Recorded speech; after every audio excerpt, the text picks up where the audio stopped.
Ini adalah alasan kenapa orang tuh muales banget sama asuransi. Miss Bong cerita ya, di tahun 2016 Miss Bong itu beli asuransi kesehatan di harga 9,4 juta per tahunnya. Itu ya oke lah ya.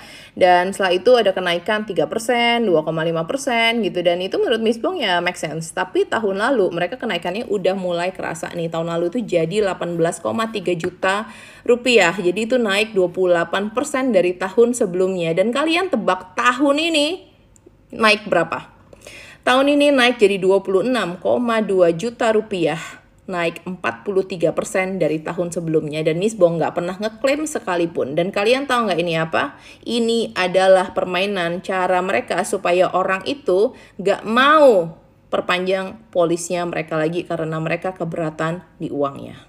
Kalian tahu nggak kenapa Miss Bong speak up tentang hal ini? Karena Miss Bong gedek banget. Kalau kita ngomongin inflasi kesehatan kagak ada inflasi kesehatan itu 43%.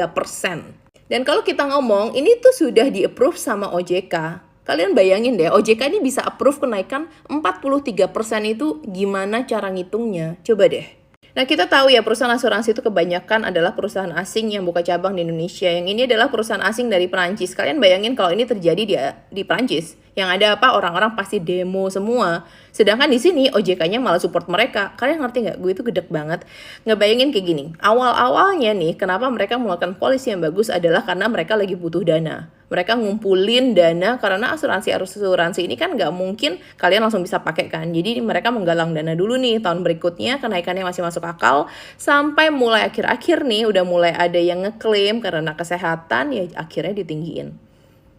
Supaya orang apa? Orang give up nggak bisa bayar keluar. Kalian bayangin itu orang tua kalian atau apa? Ini gue tahu yang komplain nggak hanya gue sebenarnya. Sebenarnya Miss Bong itu hanya kayak ngerasa gila ya, manusia itu bisa dikerjain segitunya. Dan ini adalah orang gitu ya yang menjual ngomong percaya kita deh gitu. Kalian ngerti gak? Dan gimana asuransi di Indonesia itu orang bisa percaya gitu ya, karena kayak gini.